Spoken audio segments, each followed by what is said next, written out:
Rob McNealy is with us tonight to talk about specifically the TUSC cryptocurrency, why TUSC is excited about working with the gun community, what TUSC is, and then I'll tell you why I'm super excited about TUSC, particularly being a great supporter of the gun makers match as we go on.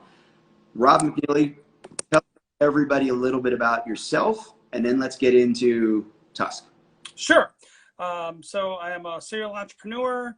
I've been into open source and crypto as an investor for about 5 years. And about 3 years ago, we kind of got into wanting to start our own crypto project. I've been a gun guy my whole life, originally from Michigan, but now I live out west in Utah. I lived in Denver for 12 years, but then it kind of got a little crazy with the gun thing in Colorado. So, we really think that crypto is the future, not only just from a financial perspective, but we think that the crypto world, blockchain technology are going to probably be usurping a lot of the legacy financial system. And I think we're at an interesting point, historically speaking, where the new crypto world, which is more decentralized, is possibly going to end up coming at conflict with a legacy financial system that's kind of dying in its last grasp. So with TUSC, what we decided to do is we're focused on getting adoption of cryptocurrency for payments. Okay, wait. But before we jump into that, can we explore what you just said a little bit? Because I'm super curious about that, because I absolutely, I remember when Bitcoin launched, sitting around like, that's cool, that's interesting, but not really getting it, right? Not a math guy, not a programming guy. Like, I didn't really, my brain couldn't even encompass the lack of normalcy, right? The way it didn't fit into the system. And then whatever it was 2 or 3 years ago, when a lot, kind of mainstreamed a little bit there, right? The end of 2016 into 2017. And I learned a lot more about it, got to understand it a little bit more. And that's when I first started investing. So tell me from your perspective, like, how do we see that how do you see that conflict playing out? Like, what is the root of that conflict? And then we'll jump into TUSC. But this battle between legacy finances and cryptocurrency. I think the big difference between government issued currency, it comes down to what is value and what are the differences between government issued or fiat currency and cryptocurrency. I think ultimately, when it comes to value, all value is subjective. There really is no such thing as intrinsic value, which a lot of people have a hard time believing, because a lot of people sometimes think that something that is tangible or metal, like gold or even a gun, has intrinsic value. And the reality is it doesn't. Everything is subjective to the person at the time of the transaction. Now, some people argue that point. I'm not going to argue it. We don't have time for that. But most economists would kind of agree with that. As far as the difference between fiat currencies and cryptocurrencies is, one, who runs them? Let's start there. And why do, historically speaking, all fiat or government issued currencies go to zero? Over time, over a long enough timeline, all government currencies go to zero. And simply speaking, when governments start issuing currency, they get a lot of power from issuing that currency and control over people.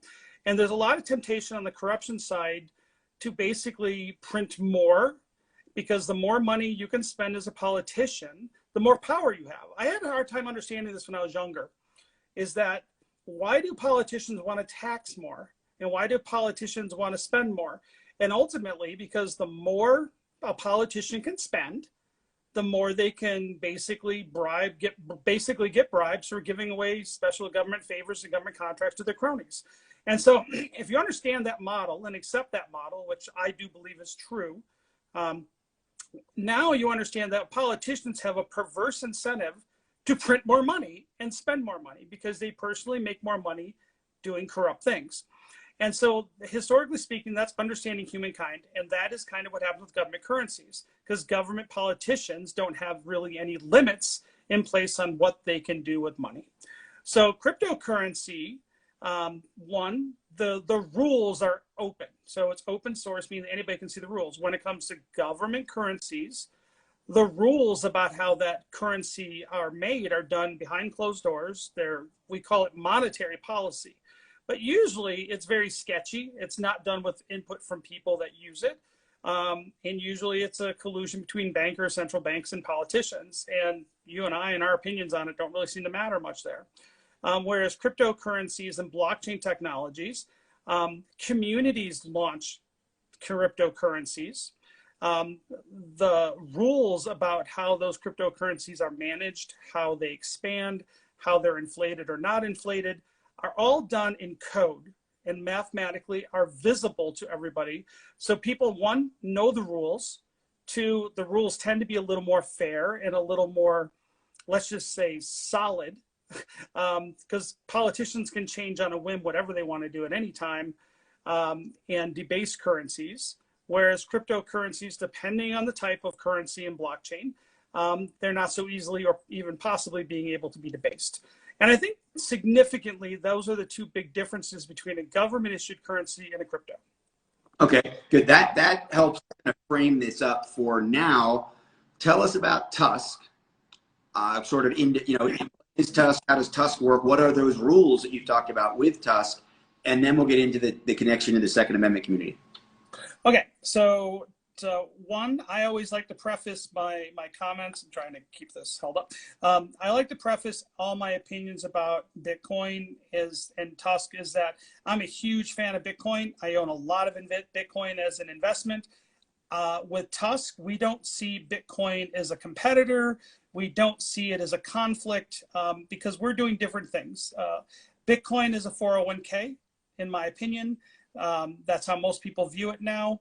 Bitcoin is the godfather of cryptocurrencies and probably will be the king of global digital asset store of value worldwide. And I think that's where we're going with Bitcoin. With TUSC, our mission is trying to do something that Bitcoin wasn't successful at. And that's actually getting people to spend it regularly for payments. And so there's things about Bitcoin and other cryptocurrencies that are great at making them good investments, but actually hurt them from, prevent them for people from spending them. So if you think about it, and now I know people can come up with fringe examples on why they say that's not true, but the reality is most people hodl, and even most of the Bitcoin maximalists out there always say hodl, hodl, hodl.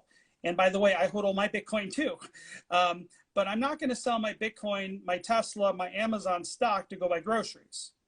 And to me, I still believe that the killer app for crypto is payments in a decentralized way where people are actually using crypto as payments. So what we did is we said a couple things with TUSC. Is that if we want to get adoption for crypto as payments, we got to do a couple things. We got to take away the things that make something look more like an investment. We take away the incentives to hodl or to stake, for instance. And then we go out there and we focus on marketing and getting the word out for a payment, as payments. So one of the things that we're doing is that we said, if you're going to get adoption for crypto, you got to start with industries that have a recognized problem with payments, and you got to focus all your energy there. So think of Amazon. Like Amazon, I'm old. Amazon, as you pointed out earlier, because my lack of understanding of Instagram, is that But if you look at Amazon, Amazon started out as a bookstore. Amazon always wanted to go everywhere. Bezos had big plans from day one. Like, don't think it was an accident that Amazon went where it did. It was a plan. And we say, look, TUSC stands for the Universal Settlement Coin. We want to be the most widely adopted cryptocurrency in the world for payments. We really believe that. That is our goal. But we believe how you get there is you start with one industry that has a recognized payment problem. You solve that payments problem and then work outward from there. And so to us, our focus on getting adoption for payments. Now, I think over the long term, I think TUSC will be a very valuable project, but my focus is not trying to hype it as some get rich quick scheme overnight. And you won't get rich with TUSC overnight, but I think over time, we're creating a platform that really can solve a lot of problems in marginalized industries. I've been a gun guy for a long time. And so I even had a business in the space 8 years ago now. And so I understand the problems of the gun industry. I build guns every year. And so when I had the ability to focus on which industry do I want to start with when we're trying to solve a problem, the gun industry has a big recognized payments problem. The gun industry is up to a $50 billion a year project or, industry. And of all the distasteful industries that are marginalized and have a problem with payments, and that's things like CBD and cannabis and gambling and all those types of industries, the gun industry is the only one that's constitutionally protected. So we think I'm pulling together two of my passions, technology, other than Instagram, and cryptocurrency, and the gun industry, and pulling those together and, trying to solve a problem. And so that's kind of how we're kind of positioning it. And some of the things we're doing that's a little different is like, so instead of spending my time going only to crypto conferences, I spend my time going to the gun related events like SHOT Show and Gun Rights Policy, Gun Makers Match. I'm going to the Gun Tuber event from IV888 in a couple of weeks. And because ultimately I truly believe this as an entrepreneur. I'm not a programmer, I'm an entrepreneur. And I still believe, even though you hear the words trustlessness in the crypto world a lot, that's not how a lot of people really work. People want to do business with people they know, like, and trust. And to me, if Bitcoin or Cardano or any other big crypto project really wants to get adopted by the gun industry, I think they need to start going to gun events and start meeting gun people and working with the industry to try to solve problems. But the fact is, that's what we're doing, and we're going to continue to do that. Well, I love it. Excited about it when I first talked to you because I have a little bit of a history in that space of trying to solve the payment problem for the gun community. If people remember Pistol Pay and Merchant Services Limited, which was a top-level credit card processor behind Pistol Pay, they were trying to solve the problem for the gun community in terms of one, peer-to-peer sale. Right, so you go to gun broker, the person selling the gun sort of held all the cards, right? You sent them the money, then they sent you the gun. If you didn't like the gun, you already had your money, and it was kind of like, nah. So Pistol Pay showed up with an escrow program for people that were doing private, obviously through dealers and background checks, all the normal like stuff that people do when they buy guns. But the difference was the money didn't sit with the seller for them to spend before the person buying even knew what was going on with the gun.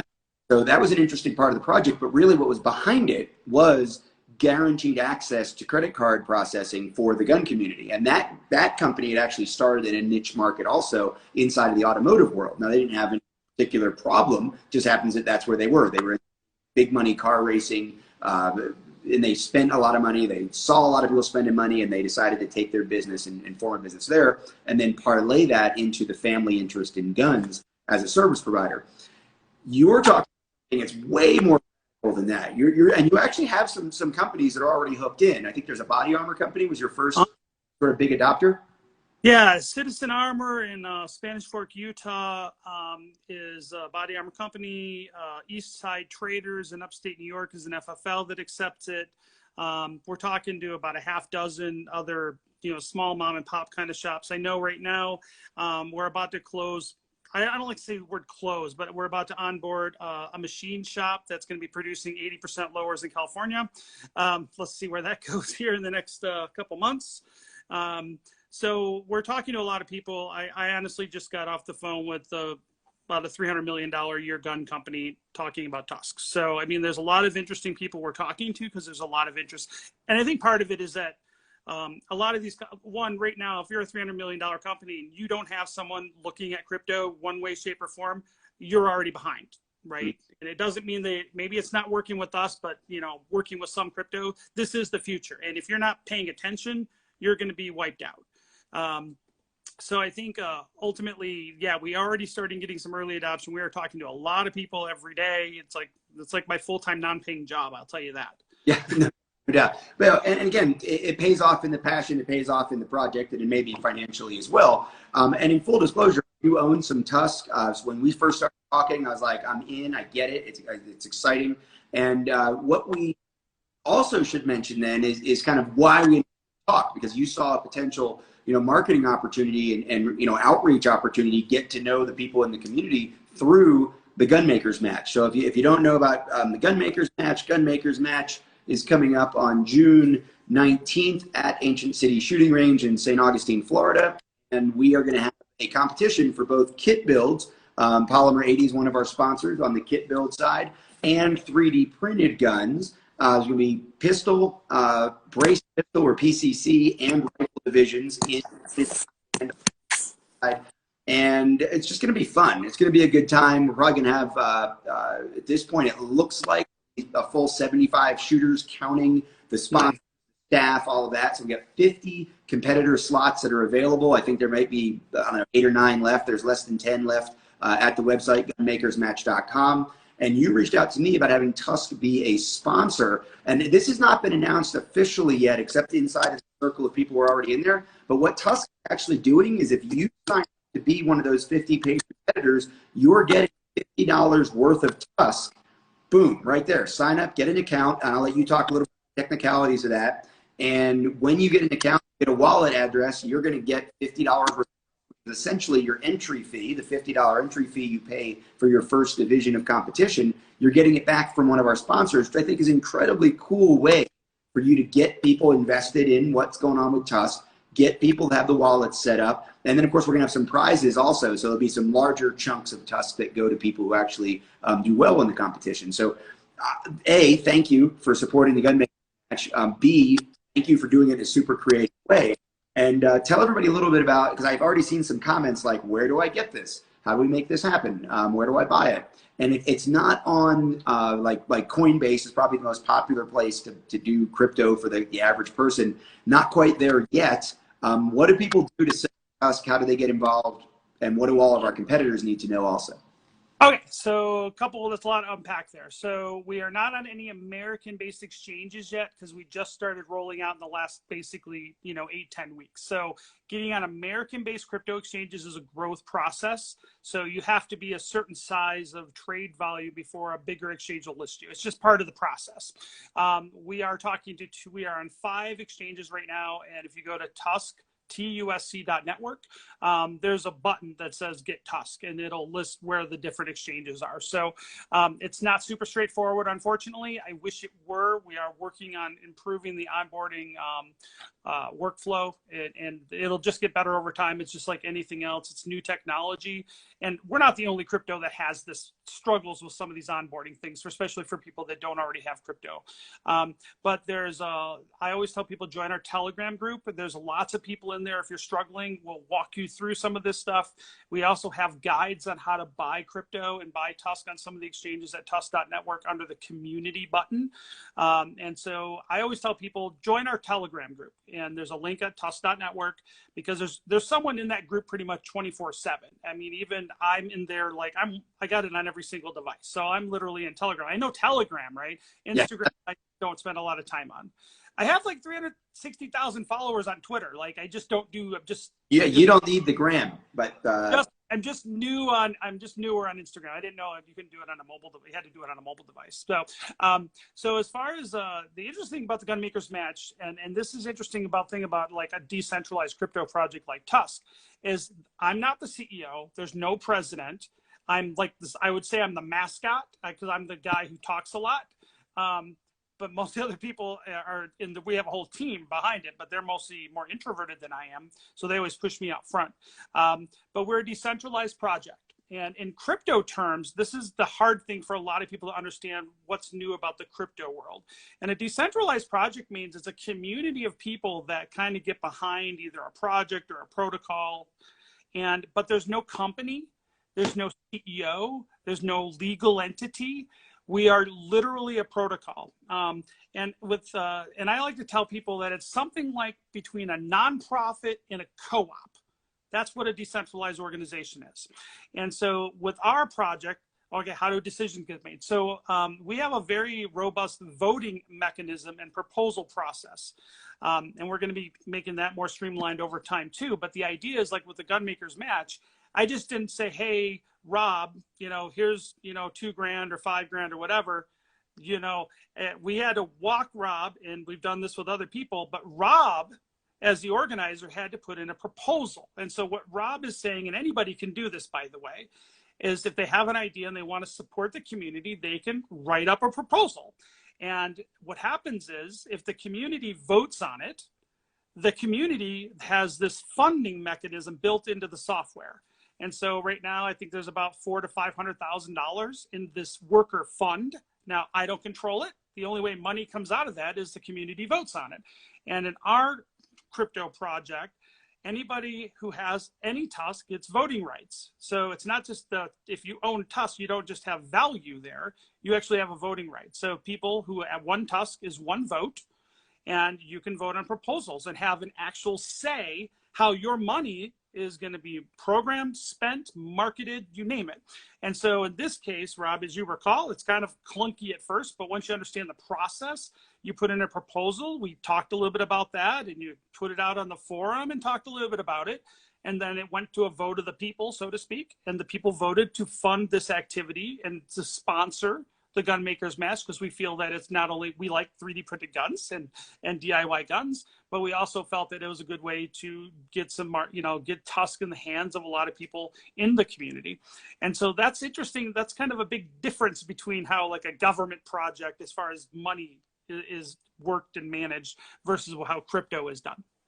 Yeah, it is. And again, that nuance is really important, right? So you reached out to me and said, hey, here's an idea that the community might get involved in. And, as one of the guys, like I said, the mascot, you're out here cheerleading this. And, I see John Crump's involved, Hank Strange, another guy in the gun community who's involved. And those guys put in proposals as well to have you do some things with their content production, right? So it instantly made sense. And, but sure enough, write the proposal up and kind of find the template. And you were a big help with that. And again, talking to John Crump about the process he went through, it was really valuable to see it sort of play out, right? And on the one hand, it's like, hey, here's an idea that I think would work, and then to actually go through the process and see it work as a community, like outstanding. So now I know there is, Spike's Locum down there is talking about the. You asked a question earlier. You said, "Where's the after party?" The after party at Ancient City Brewing, which is only about half a mile from the range. So we'll head up there. Makers match. But he's talking about Team TUSC. There's actually a team that's going to be competing with the TUSC sort of logos and ready to go out of the competition. Plus, the TUSC community is sponsoring. So super excited about it. Again, I think that the idea of crypto is fascinating. I think that what is happening right now as more and more people get into it, I kind of see every part of that spectrum just in my own social circle. I have friends who are like deep dive into it, and they'll tell you all the things about the things and what each coin does. And then I've got other friends who are like treating it like a money video game. They go in and they pick the colors they like and they invest, they kind of day trade it. And I think it's absolutely fascinating to me that both of those things seem to be working really well. And I think you're right. Cryptocurrency isn't going anywhere.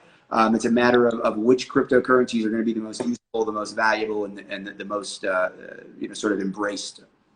And I think ultimately, and where I deviate from some of the, and you know how it is to deviate from a community yourself. You like to say some, be a little go against the grain sometimes. I do in crypto too, because I the big axiom out there is you don't have to market crypto, and I disagree with that, right? And to me, you have to get out there. You have to shake hands. You have to do business development, even though it's not a business. You still have to help people on board. And you see this with a lot of bigger cryptos that have literally, in some cases, multi-billion-dollar market caps and no customers, which to me is ridiculous. As an entrepreneur, I'm like, you guys don't even have anybody using your thing. And so a lot of these projects are run and led by developer-only people. And I don't have any problem with that. And typically developers don't like doing sales and marketing and business development. They just hate it. Like if you ever work with computer programmers, they are not salespeople typically. Right. And so a lot of these guys, they out there, some of these guys have made billion-dollar projects. They hate sales and marketing. They're not out there doing sales and marketing. They're now driving, Ferraris. And why would they want to spend all their time doing something they hate doing, which is sales, when they've already quote unquote made it, right? But to me, I think the value long-term in crypto, I think is you have to get people using it, or it doesn't matter how good your project is if no one's using it, even if people invested. And I do believe investors are not the same thing as a customer or a user to me. And don't get me wrong, I got a lot of money invested in Bitcoin and other cryptos too, because I see them as stores of value. but I don't see them as people that are going to transact in them. And to me, that niche, that void still needs to be filled. And you know what? If another better crypto came out and they came and overtook the gun world, and now there's a backup plan for the gun industry so they don't get deplatformed or by Silicon Valley or anything like that, I'll be the first to say we made a good run. It didn't work. We weren't the ones that were successful, and I'll support it. I don't have any issue with that. To me, I got a full-time day job. I'm not here trying to make a bunch of money doing this. I'm here trying to solve a problem. And to me, it's trying to solve a problem in an industry I care a great deal about. And to me, if it's not us that does it, great, but somebody needs to do it. And I don't see, when I go to SHOT Show and gun rights policy and these other things, I don't see any other crypto projects they're trying to make those relationships happen and get that adoption. And that's what we're doing. That's probably different than other crypto projects. Well, and to be fair, if we're going to like kind of generalize about the computer guys that don't want to do marketing, a lot of people in the tech world just aren't super friendly with the Second Amendment either, right? So that's probably playing a role there, right? If courting customers, it may not. It was a true story. When we were starting to look at how we were going to market and, market in quotes, I went and talked personally to 3 different crypto industry public relations firms. One was in New York, one was in LA, and one was in San Francisco. And guess how that went down, which was surprising. Every one of them refused to work with us. Yeah. Out of the gate. And I'm like, well, we are a crypto project and we're going to do other things, but we're going to focus on the gun space because this is the place that has the biggest problem, right, that we can solve. So let's start there. And they refused to work with us. And it was like shocking to me. So it's interesting because there are so many like Silicon Valley type tech people that are kind of moving into the crypto space. And yeah, it's like night and day in this industry. There's like half people like, yeah, go guns. The other half are like, ew, you got leprosy and we hate you and you want to kill babies. And it's like, it's pretty crazy in this industry trying to navigate that as a crypto company. And some of these people out in Silicon Valley, New York, they don't want anything to do with us because, we're focused on the 2A community. And it just shows just kind of how maybe even establishment-y some of the crypto is, because the whole like decentralized, like freedom, like, what capitalist, freedom goes all the way to anarchy, but like, let's go be free of government, but not necessarily be free of like social concern and social interest. So we in the gun community need to, assert ourselves as well. I think into that world, right? Like, so it's not just you reaching out to us, but I think it makes all the sense in the world for us to embrace this project and to reach out to crypto world and say, you say you're about freedom, we're kind of about freedom too. Let's hash out the details of that and figure out how it works. Well, I think that's kind of what we're trying to do. We're trying to bridge those chasms. Like I said, I still go to crypto conferences too, and I know a lot of the top crypto people out there, and it's definitely just interesting to kind of mix with the crowd. Like I said, it's definitely it's a mixed bag. But I think ultimately there's a lot of people in crypto that just want to make money, get rich quick overnight for not doing anything. And that's not my bag either. And I'm sorry. It's interesting. Like there's right now, there's a crypto thing that just mooned. It went from literally in a month to a $7 billion market cap crypto project in 4 weeks. And wow. Now just lost half his value since yesterday because it's a complete scam. It's like, but those scammy kind of super hype pump things are what get all the attention. They got listed on exchanges that we couldn't get listed on because we're just kind of steady. We're trying to solve a problem. We're just growing. It's not, it's not super quick. And so it's a little harder because we're trying to do the right thing. We're not trying to scam people. We're not promising that you're going to be a billionaire in 2 weeks for, sitting on your ass for, investing $100 in something. But what we do promise people is that we're going to work our ass off to try to solve a big problem. And the bigger the goal that you're trying to go after, the harder it is and the longer it takes. I mean, trying to get an entire, let's say, fairly low-tech industry now not only embracing crypto, but like embracing a new form of money is not easy. Right. No. And you got to change people's hearts and educate people. And that's just a very big time-consuming process. Yeah, and I appreciate you doing. I appreciate you reaching out. I appreciate all the work that I'm now seeing that TUSC community that you're talking about. I'm starting to see more and more people talk about this inside of the gun world. I'm super excited about you guys being part of the Gun Makers Match. Let everybody know again, TUSC.network. That's where people go to get started. TUSC, the Universal Settlement Coin. And, you know, not just a get into crypto in a gun friendly way, but really explicitly, if you're in a gun business, if you're in the industry, and I'm going to talk to you too, I need to follow up about the idea of taking payment for classes, right? Why would I not? If somebody wants to pay for a class with TUSC, let's talk about how to do that. Second Amendment organization is now set up with a wallet address to take donations in TUSC. We're going to have at least 75 more people in the gun community using TUSC on June 19th or by June 19th. And I'm sure you guys are rolling much deeper than that on a daily and weekly basis, because I'm starting to see the logo and see the name more and more often. So it's an interesting thing. I don't even know if I talked to you about this, but we made kind of a change in what we were doing on the fee structure. So here's an interesting thing if you're a retailer. No fees for retailers. None. Zero. It's zero. So right now, and I can get into that at another time on what we were originally going to do. There was going to be a 0.5% transaction fee for retailers.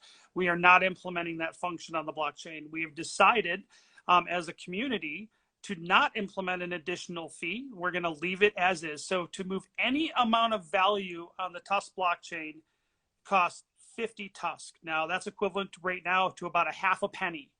And it's a flat fee. There's no percentage. So if you wanted to sell a $500 gun, the buyer pays about 0.5 penny for that transaction. And how we can do that, unlike credit cards, is that the way the network is funded is through block rewards or through the mining process. And so we're not a for-profit company. So we figured out and looked at all the money, and that there's money that comes in through those little fees and money that comes to the network. Now it doesn't come to me, but it's just the way it happens in the software. But the way when the new TUSC are created through this like digital mining process from the block producers. And what happens is that's divided into some pools. And we figured out that our blockchain's been running very self-sufficiently for 1.5 years. We don't need to add that fee in. And we figured that we're not here trying to gouge people. We're trying to solve a problem. And so for any retailer who wants to accept TUSC, 0% transaction fee for you forever, no chargebacks, instant settlement. So our transaction takes 2.6 seconds on average. And once that coin is in your wallet, you have full access to it. So it improves cash flow. And we can never shut down an account, ever. We don't have the functionality to even, trust me, I'd like to shut down some people's accounts because there's some jerks out there. But so we're kind of like an insurance policy against debanking or being deplatformed. So even if someone is not sure about crypto, they can get set up for free. The accounts are free to set up. Downloading the payment we have payment gateways now for e-commerce websites. Those are free. So it's like it's like a self-sufficient service to the industry that it's basically free. And so I know it's too good to be true, but when you understand how the economics work, is that the people that run the servers, that run the blockchain. So the way our blockchain's created is that it's just a bunch of servers that are run and operated by individual people, and running that as part of running a server or a block producer on the TUSC blockchain, they get paid for that in TUSC automatically. And so think of like running one of those nodes as like a business. Like you can, and as we grow, that can be a very profitable business for those individual miners. And so, but the miners are making plenty of money now. Right now, I think our block, with the current value of TUSC, I think a block producer makes about $6,500 to $7,000 a year. And the cost to run the block network for them is like $10 a month, $20 a month. So they're already being profitable running that node to support the blockchain. And they don't have to worry about getting paid from fees or transaction fees. And so basically they make money from moving transactions around, but they don't make money from the transaction, if you understand what I'm saying. They're not getting a piece of that action. Yeah. And so that makes us a little different than the other blockchains that are out there. But again, we're not a for-profit project. We're just trying to do a service, and we are completely funded this way, so we don't need to. And so it's a great thing for, retailers. If they're not sure about it, they can join our Telegram group. We can help walk them through what it would take to get set up. But just set up the payment gateway. It doesn't cost you anything. And now you got a little infrastructure insurance policy in case the bank decides to screw you over or your payment processor decides to charge you 7%. And in some e-commerce mom and pop shops are paying 7% transaction fees on credit cards right now in the two-way space. And so there's a big difference between 7% and 0%. Yeah, that adds up for sure. So, and where can people find you specifically? What's your Twitter handle?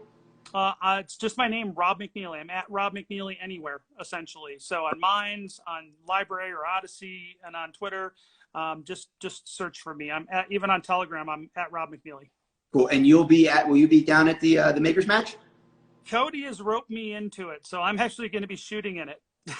Outstanding. Then we will see you there. Man, I appreciate it. And anytime there's big news and you want me to help share it, reach out, let me know. And I'm sure that several members of this audience, I'm already seeing it down in the comments there that they're getting involved. And I'll put this up on YouTube and get you a link and all that stuff soon too. Thanks a lot, Rob. You have a great day. Take your time.